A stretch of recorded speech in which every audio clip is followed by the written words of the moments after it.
the new Marvel Legends Johnny Storm from the Fantastic Four First Steps. A quick look at the back of the box here. We see that there's a bunch of warning labels like always. There's 4 different insignia or like icons here for each individual member of the Fantastic Four. We can see a nice photo of Johnny, the flame on arms. Once you get him out of the box, he comes in this plastic packaging like most figures do, with 2 different closed hands, closed fists, and some flame effects. Alright, so next up we'll be taking a quick look at his articulation. He's got a nice ab twist, ab crunch, I think is what it's called. Pretty nice, full 360. Taking a quick look at his elbow here, you can see a pretty nice double jointed elbow. Of course, his hands rotate 360. Same with the shoulder, although it does get stuck a little bit here. Taking a quick look at the knee here, as you can see, just like the elbow, it's got some nice double jointing. Pretty good articulation on the leg. You can't go back because that's behind stopping it, but other than that, really nice articulation. The foot, as you can see, goes back and forth pretty well.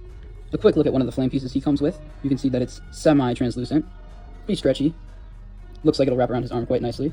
I think overall it's a pretty good flame piece. Something I find really neat about the extra fists is that they have this little bit of black painted on just for to match with his suit. I think that's a really neat detail. I think they went the extra mile on these. They look really good. As for some of my general thoughts on the figure, as you can see here, his head sculpt is a little bit inaccurate to Joseph Quinn's actual head. I think the head sculpt doesn't do a very good job of portraying what he's supposed to look like in the movie.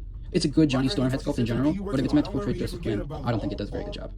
Another thing I really dislike about this figure is that within the span of me recording this foot joint has gotten really loose. And that's an issue because it's become kind of hard to pose him without him falling like that. I gotta make sure this foot is doing most of the posing and standing up and not the other. Some overall positives to this figure, in my humble opinion, are the coloring. I think that it doesn't look as good on the camera, but it does a really good job in person of emulating that movie color, the bright aqua blue.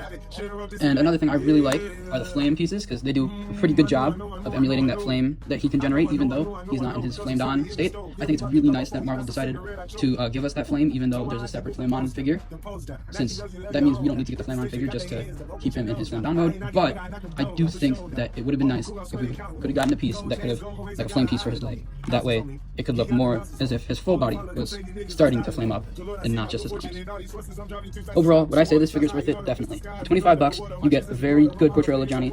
I don't know about the Johnny from the First Steps movie, but just Johnny Storm in general. This looks like pretty much what I would imagine Johnny Storm to look like. Not like Joseph Quinn, but like comics Johnny Storm.